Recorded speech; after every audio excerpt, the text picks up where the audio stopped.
I wish people could have all the money that they've ever wanted so that they know truly it won't bring them happiness. Because it's one of those lessons that you don't learn in life that I didn't understand until I had it, then didn't have it. And then I was like, okay, I definitely don't want to be poor, but now I know what really there is as far as like, if you do have a lot of, access to money, it's more, it makes things comfortable, but it doesn't fix issues, right? If you have a fundamental issue with your family, with a close family member, a mother, a father, a brother, a sister, no amount of money will actually ever fix it because money didn't cause it usually.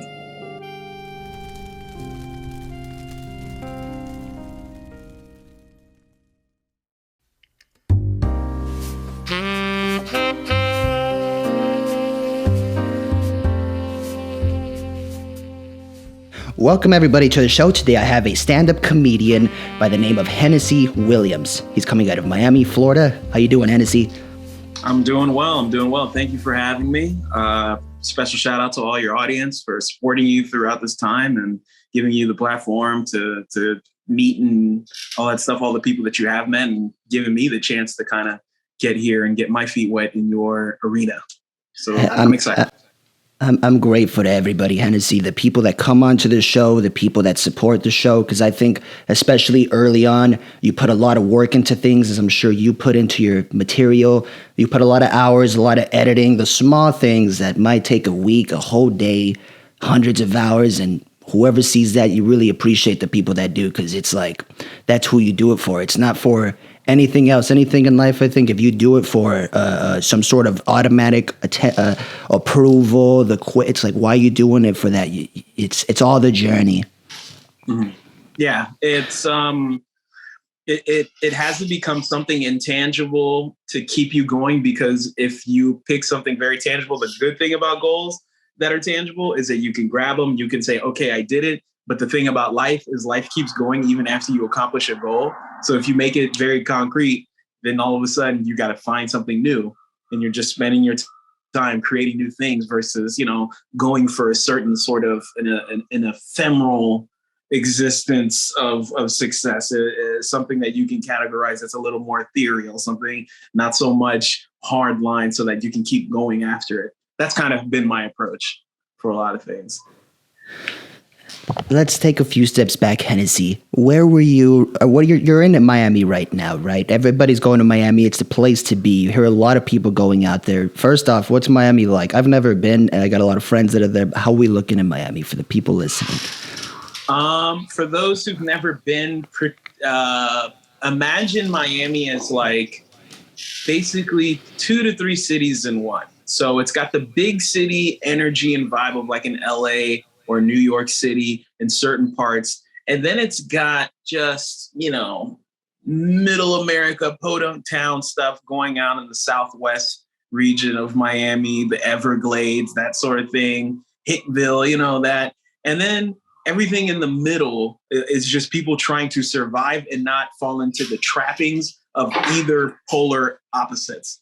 The trappings of a big city life where you can't afford anything around you. Everything is very superficial. You don't know where you stand with people because everyone's just glad handing and all that. And then on the other side, where there's nothing going on, there seems like a sort of hopelessness on being able to progress your life and all that. Like there's a lot of people in the middle, in Miami right now is having somewhat of a renaissance or resurgence based on, I think, largely Florida's reluctancy during the pandemic to shut down compared to a New York or LA. It was a very, very rare opportunity afforded to a city like Miami, because for the first time in basically America's history, outside of probably 9/11 in New York, those cities were inactive.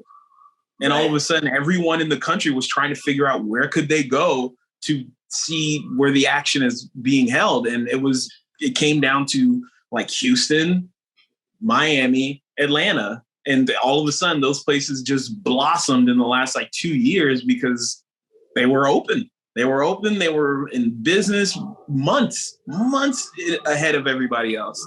And that's, that's critical, that sort of time.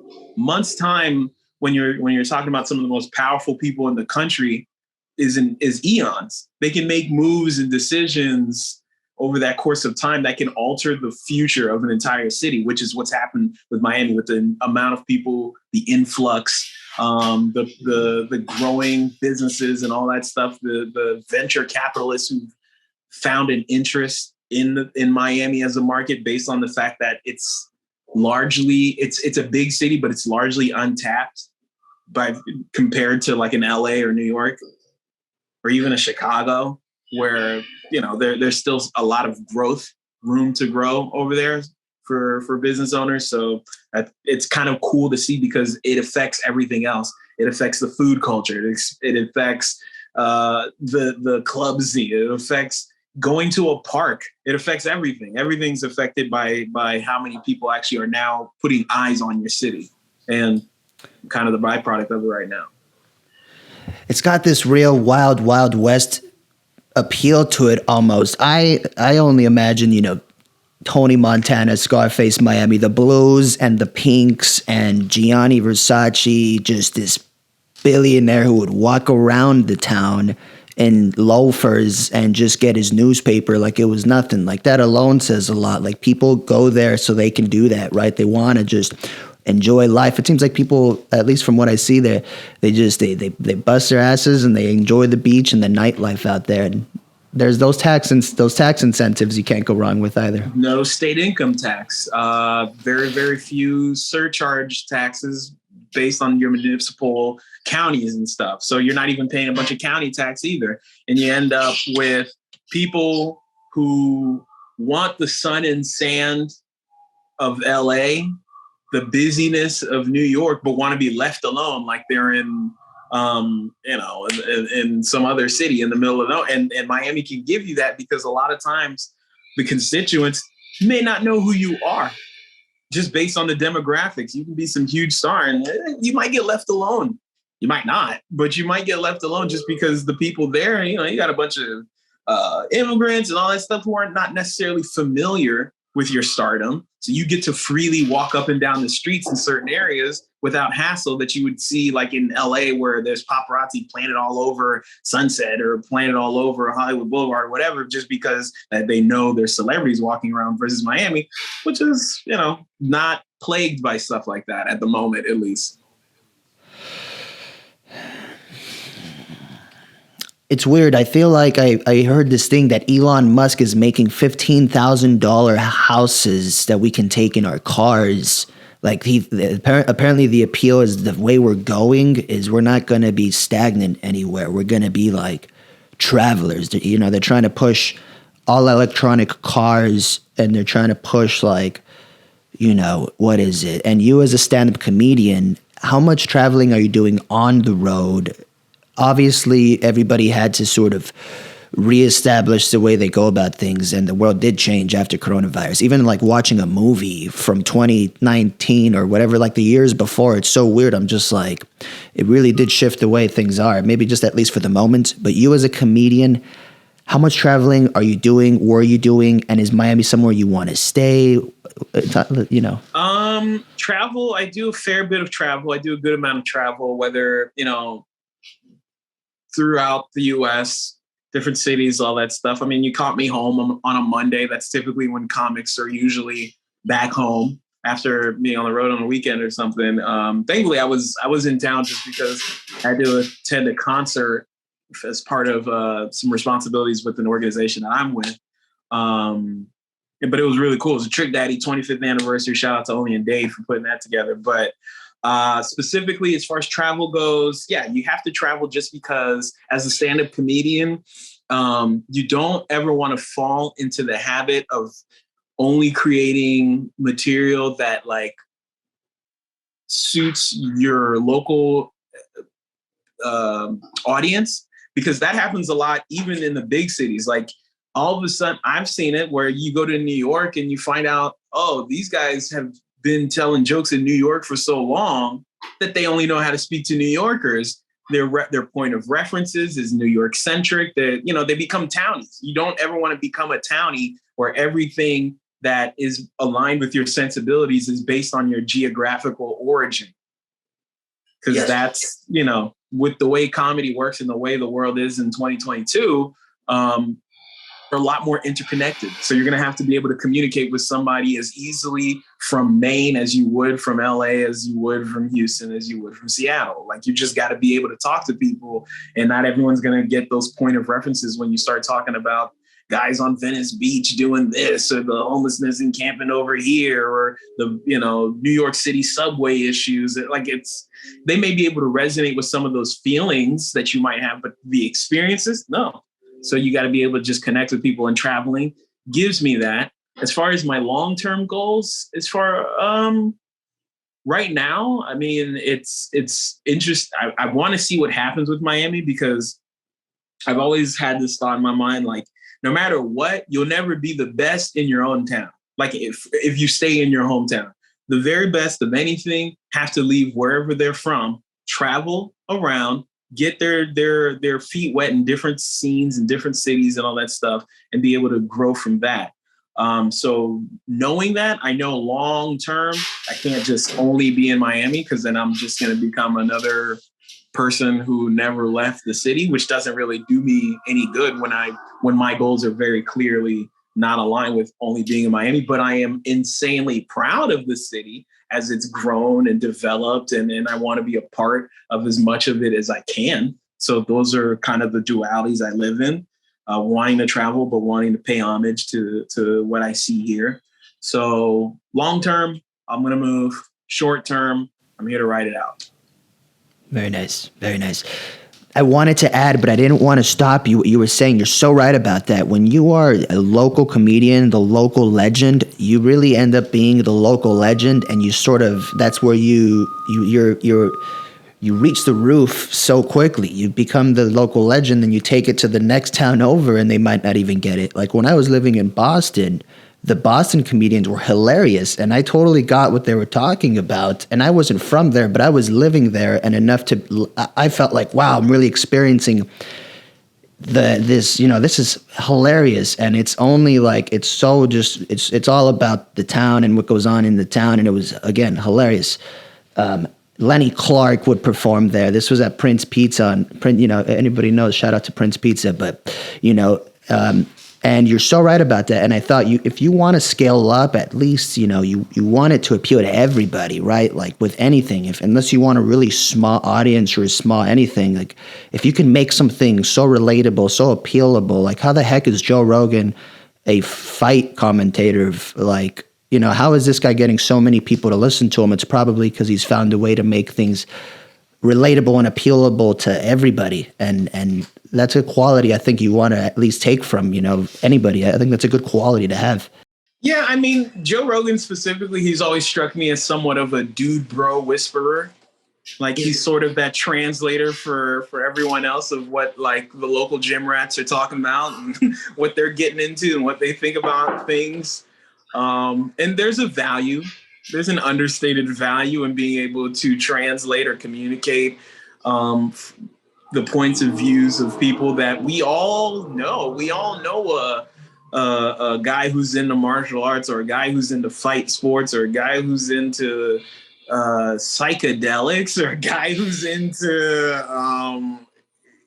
just hyper focused on health and homeopathic treatments for things. Like, he does that very well, of like at least opening the lines of communication for people who think like that.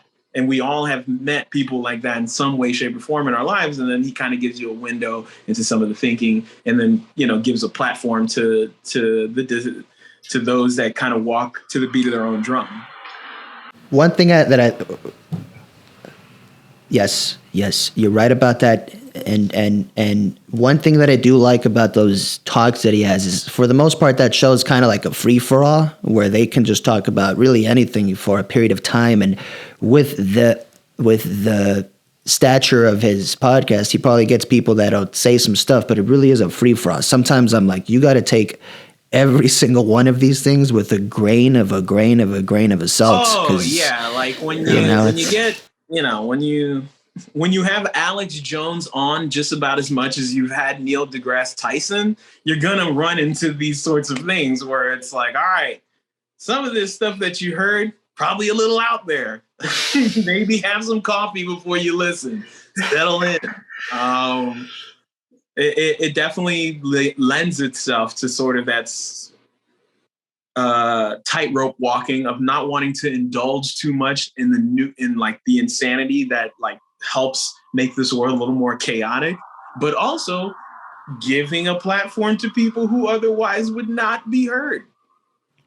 right. That's one thing podcasts have done. It's I think I don't know if they have sort of used him as a scapegoat or to just show because it's a funny thing. It's a simple thing. You know, this like you said, a typical just bro who works out gets a huge show to talk for a bunch of hours, and after the coronavirus, how many people are trying to do the same thing is insane. And so you have to try to stand out in some way, and that's anything in life. I'm not trying to be Joe Rogan, and nor do I want to be. I think everybody saw that if you can meet people and talk about stuff, then write it out. But I'm still finding where our voice is, because I don't know if I want to just come up with conspiracy stories. I like to interview my guests, hear their stories, and I like to know stuff about that. I'll go to a show, a concert, talk to a musician, and want to know his story anyways. I think the journey is what it's about. That's what I'm into. But you know, controversy is what gets eyes and numbers, I think. So that's, all I see is the Johnny Depp Amber Heard thing right now going on in court. Of course, I'm watching it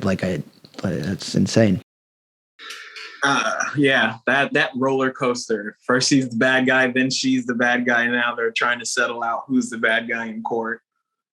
That's it's very emblematic of just like somewhat, I think, like famous relationships now. Like that's the scrutiny and pressure you're under. Like you might be with someone who normally, if you didn't have the means that they have, you would have just been two broke people who would have been like, this is chaotic. This is too much. Let's not do this. Let's break up and not take it too much further. But because it's in the public eye, now there's orders of magnitude on the fallout from anything. So it's headline news. And now it's, what is it, year and a half now later? We're still kind of going through the cycle of him and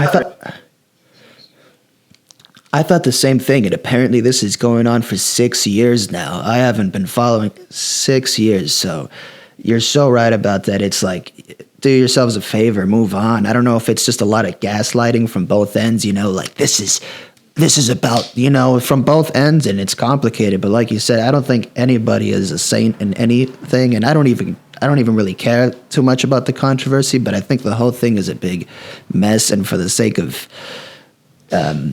I want to insert one of these Buddha quotes that are always so enlightening, and it's just like world peace, right? Just for your own mental health, just move on with it. But these celebrity things are insane and complicated. So when you get famous, different agendas. A lot of people are living and dying by means of like their earning potential based on how this stuff goes. Like if you're a blogger who has been spending, I guess, the last 5 or 6 years covering this, you have a vested interest in this, not necessarily resolving itself, but somehow growing. Yes. Like you have an interest in this. Like it's gotten you clicks, it's gotten you views, and you're neither party. You're not Johnny Depp. You don't represent Johnny Depp. You're not Amber Heard. You don't represent Amber Heard. You're just a pig feeding at the trough. And right now there's a lot of slop to go around.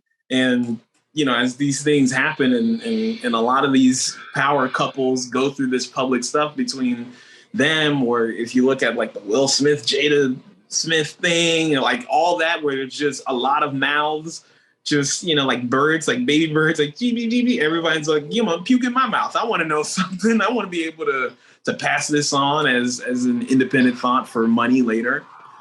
You end up with people having to force relationships into very public, scornful places just to I don't think Yes, and one, I think my role is I don't think you should ever really publicize a relationship to that gravity, right? Like Will Smith and Jada Pinkett Smith, whether you're about polyamory or polyamority, or you aren't, there's so much out there. It just would drive me crazy to hear all that shit everywhere, and it's just like you got to. I don't know, I love Will Smith. I didn't follow Jada Pinkett Smith too much, but their kids are talented. I don't know. I really don't know. And you're a comedian, so it sucked to see Chris Rock go through that because he's not a new guy. So it's kind of like seeing a guy who deserves you don't really do that to Chris Rock. Chris Rock he's been in the game.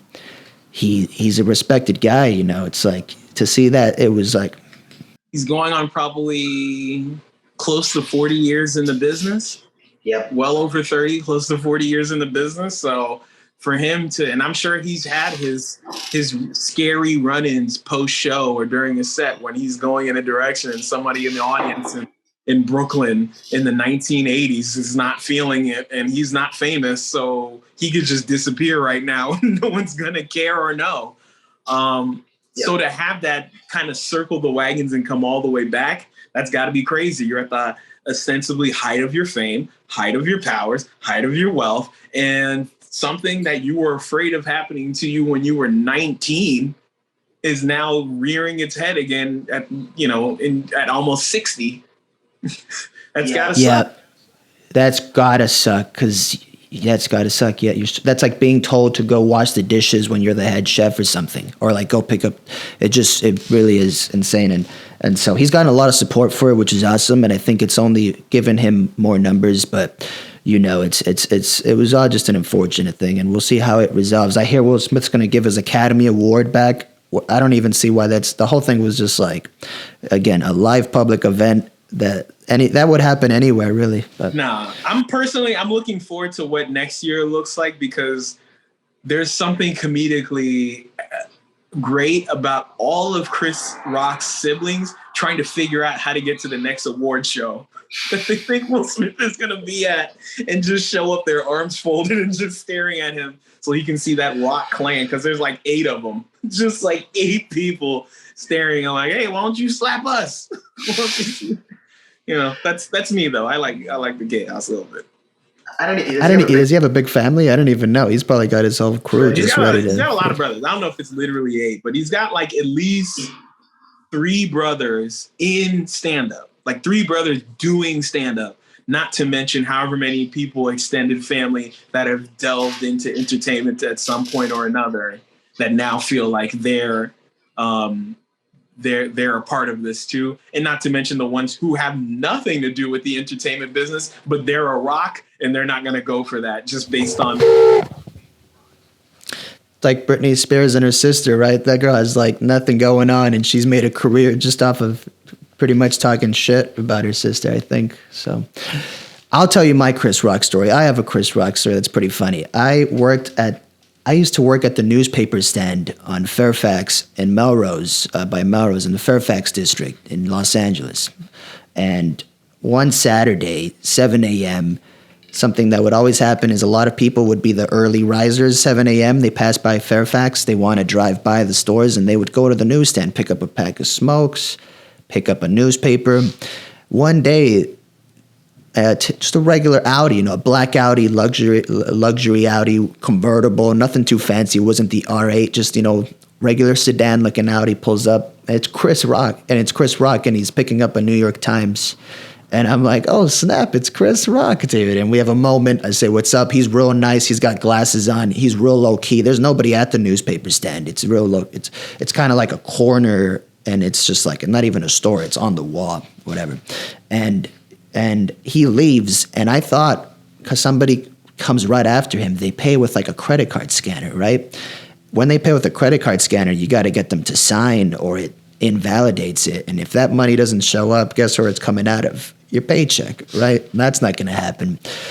So I thought when Chris Rock left, after I was so kind of just blown that I was like, holy smokes, Chris Rock, somebody else bought something. He's leaving. I see the scan thing and it needs a name. I thought that Chris Rock used his credit card to buy the newspaper. So I was like, I can't sign for Chris Rock on his credit. I'll go to, that's ultimate fraud. This is Chris Rock. They're going to be like, who the hell signed for this? So I pretty much like run to his car and he's like, kind of like and he's just like, what's up, man? And I just like peek in. I'm like, hey man, I didn't get your signature for your thing. You know, yeah, I need you to sign. He's like, I gave you cash though. And then I'm like, oh yeah, you did give me cash. That's right. All right. And then I just run off and he's just like, and I don't know if he thought I wanted, hey, sign this paperwork for me and sign this line. Could you make it out? Could you make it out? Exactly. It just looked like so just sneaky, like I wanted his signature for something. And he's like, what are you doing? So pay attention, folks. Situational awareness. Honestly, always. I'm surprised Chris paid. I'm happy he did. I thought this was going to turn into a story about when Chris Rock was like, I don't pay, and then just leaves. And then you're just like, Chris Rock doesn't pay. Like, yeah, that's how it goes down. Only reason I thought that is because I remember I watched some episode of like Real Husbands of Hollywood, so the Kevin Hart show, and they had Chris Rock guest starring, and his character throughout the whole show didn't pay for anything. He would go to restaurants, sit down, start eating, get up, walk away. And then Kevin Hart's character is like, what's going on? He's like, when you're this famous, you don't pay for anything anymore. You just kind of move. You do what you're going to do. And I was hoping that's how the story would go. And I was like, oh, true to life. Art imitates life. Cool.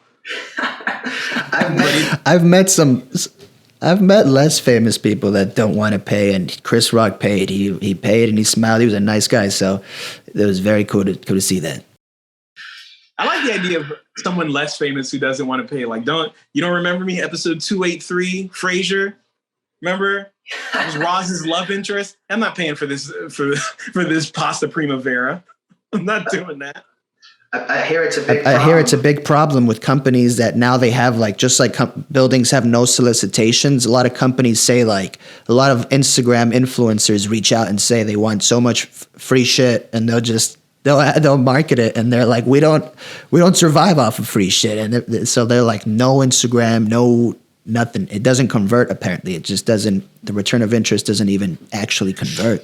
Oh, yeah. There was a story once of a lady. She was either a TikToker or a Twitter user who had a large fan base, but it would shock me because she had a large fan base, and then she launched a clothing line, some sort of line online, and my cat's going crazy. And she sold nothing.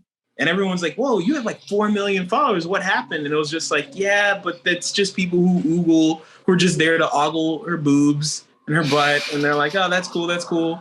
But they don't buy anything. And it really, and they made it like a whole post about it. I think it was on Huffington Post or something, where it shined a light on Instagram's influencer culture and how it's more sizzle than steak a lot of times, because some of these people, like the Kim Kardashians of the world, they move needles for sure. They get eyes and attention. It's well worth it as an advertising or a marketing ploy.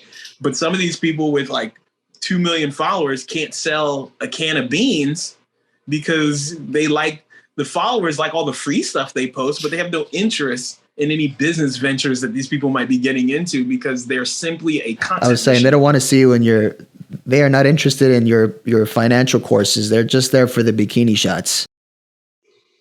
Yeah, that's the cool thing about being a man and making it. You made it. No one can say it's because you're hot and everyone just wanted to fuck you to the top.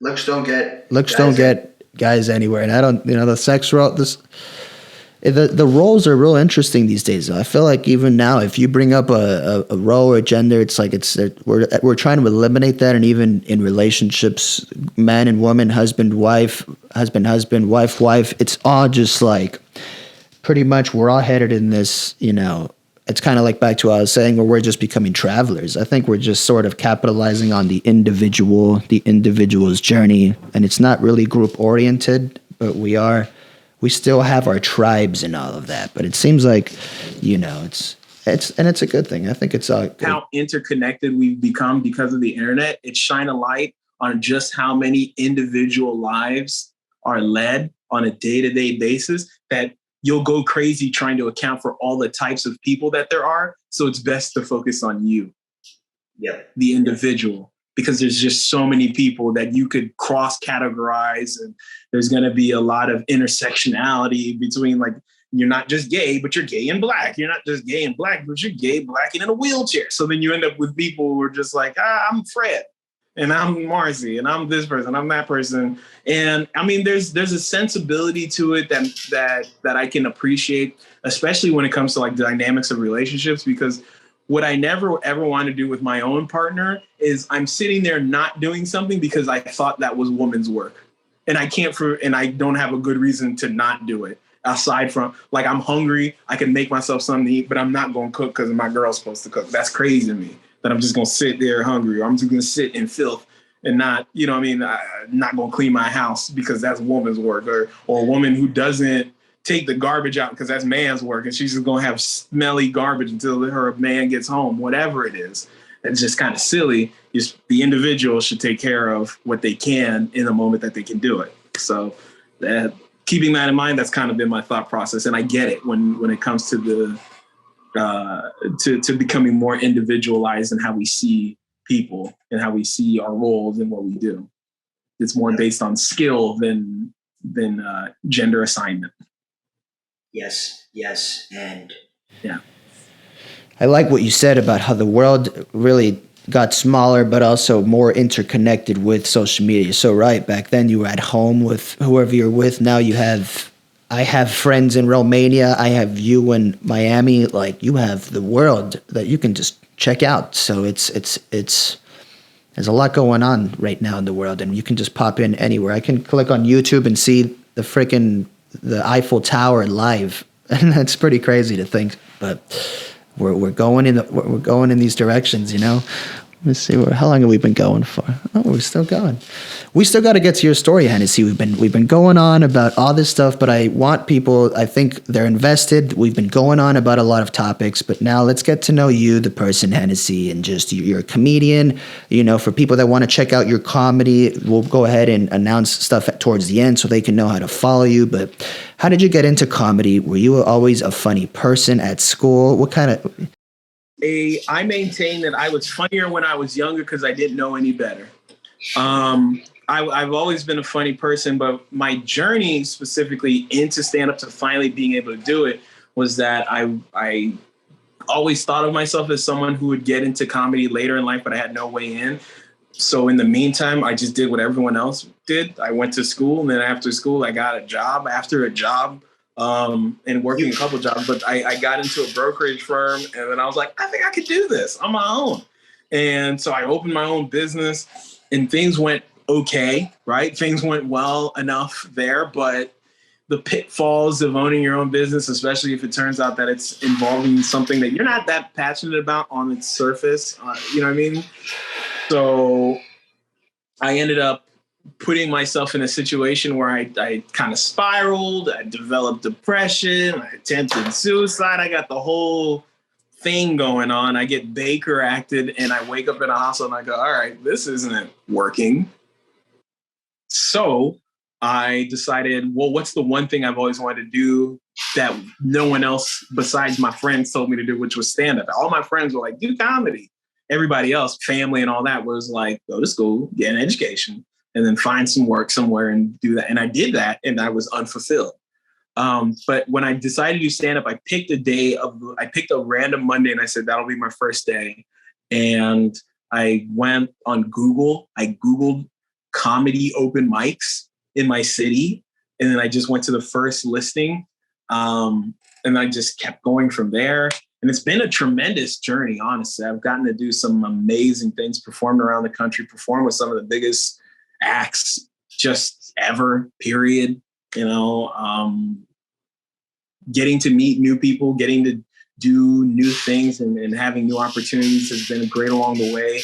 I'm a big food blogger, food review guy. So I've gotten the opportunity to just dine with chefs and have them create menu items for me and all that stuff. And it's been quite the journey, but specifically as it relates to comedy, it was just like, oh, okay, this is another outlet of my passion because I have, you know, I like funny. I'm a big into funny person, and I love food. Like, so I was able to kind of delve into those things and combine my love of them. But after or I should say after the professional world before stand up, it was very obvious that I needed to do something else. And also, I think what helped me as well was the fact that when I got into college, when I first was in there, I first came in as a vocal performance major. So I was always like a fan of the stage and performing and all that. So I would, that's where you get taught to sing operas and stuff. So your big Pavarotti sort of energy, and I thought I was going to bring opera to the hood. That didn't work out. Changed over just because it was just tough as a schedule. It was tough to do music as a schedule for college, but outside of that, yeah, it's just been kind of an upward trajectory, hills and valleys, but always up. So I'm happy about that. As far as my journey into stand-up, that's it pretty much. So you've lived a completely different life. You've been a completely different person. Not even that long ago, you were running a brokerage firm. You started working in one, and you started your own business afterwards, and it led to you building yourself a cage that created depression and led you to almost suicide. That's insane. Yeah. Especially it taught me a valuable lesson that I think Jim Carrey had said it years ago, where he was like, I wish people could have all the money that they've ever wanted so that they know truly it won't bring them happiness. Because it's one of those lessons that you don't learn in life that I didn't understand until I had it, then didn't have it. And then I was like, okay, I definitely don't want to be poor, but now I know what really there is as far as like, if you do have a lot of, access to money, it makes things comfortable, but it doesn't fix issues. Right? If you have a fundamental issue with your family, with a close family member, a mother, a father, a brother, a sister, no amount of money will actually ever fix it, because money didn't cause it usually.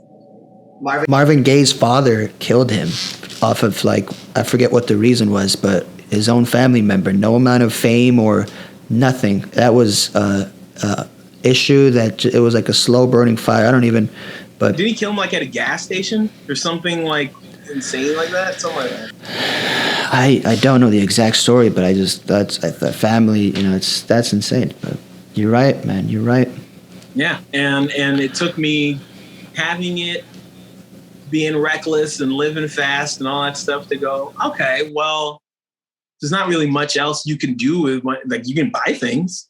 And if a lot of your happiness is just is intrinsically tied to what you own, you probably need therapy.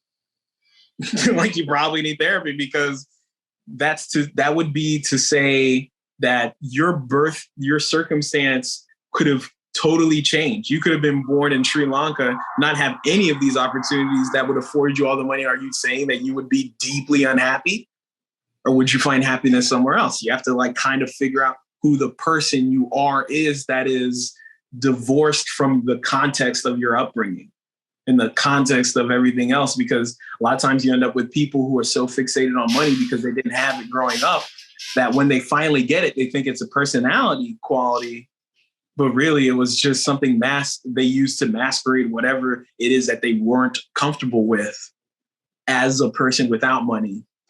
And now they're trying to hide it with money. Yes. So, yes. Well, it's like this saying that there's a poor man. Oh man, what is the saying? There's a poor man who is rich in love. Is he still a poor man? And it's like, absolutely, he is.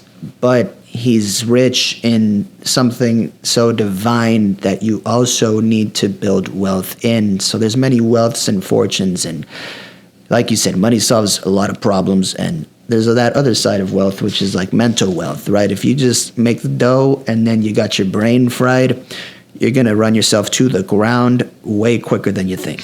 Oh, yeah. And this whole money thing, it's in the grand scheme of the human time scale, not that old. Humans have been as we are physiologically for what, like 1 million years, maybe 500,000. So money itself is probably maybe 10 to 50,000 years old as a concept of trading something for something else, and it's the means by which you make that trade. That's not that long.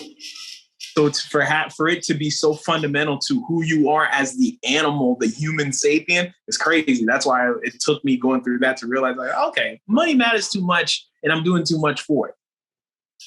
I gotta figure this out.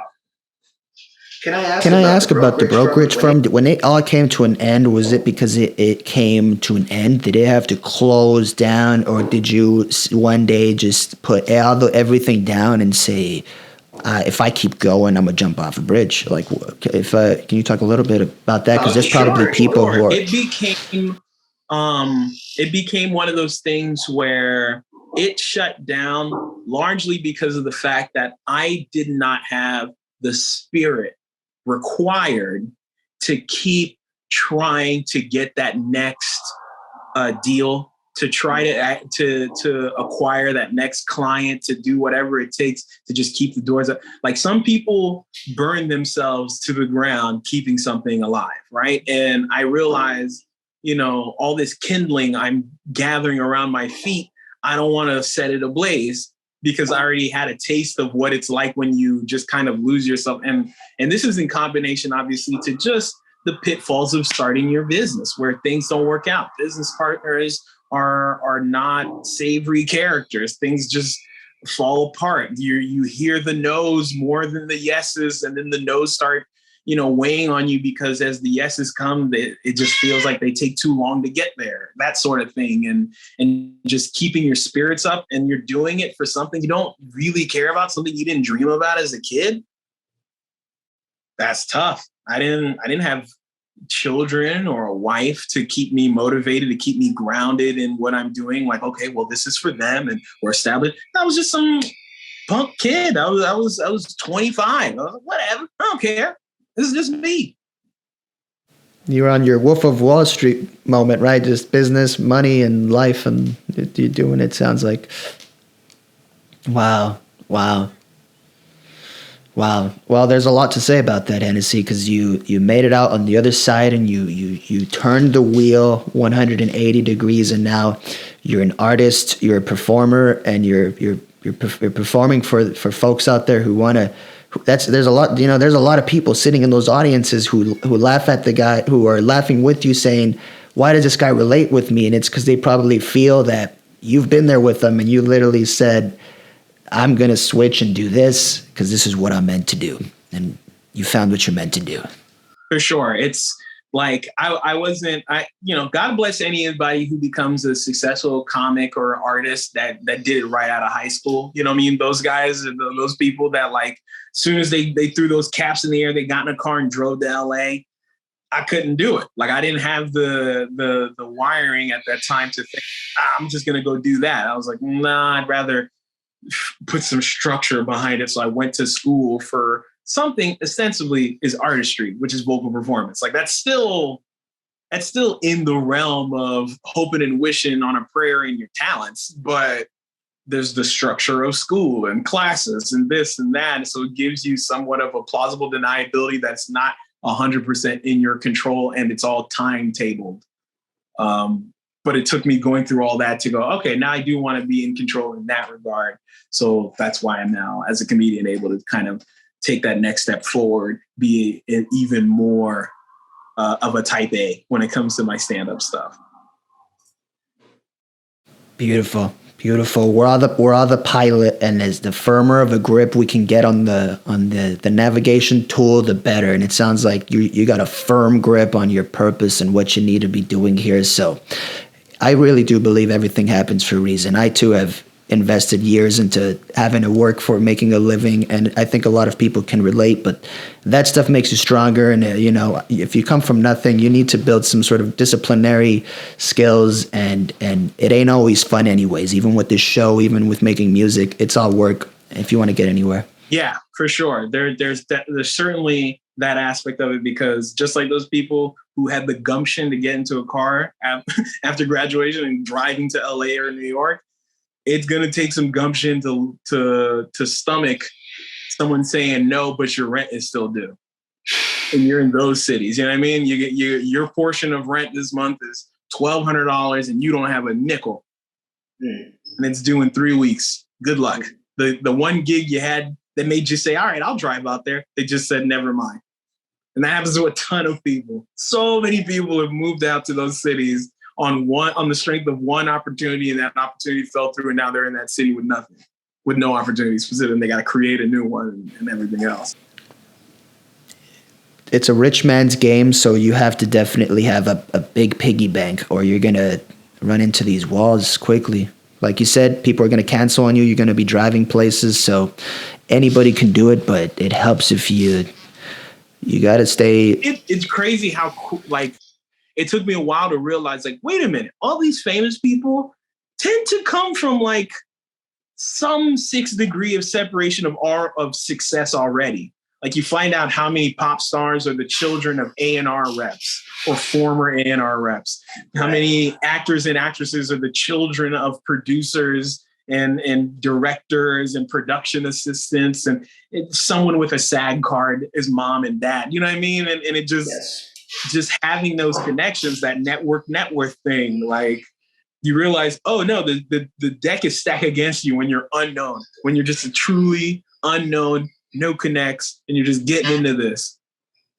It's really a daunting task, but you know, it makes fools of us all, but also it helps some of us out.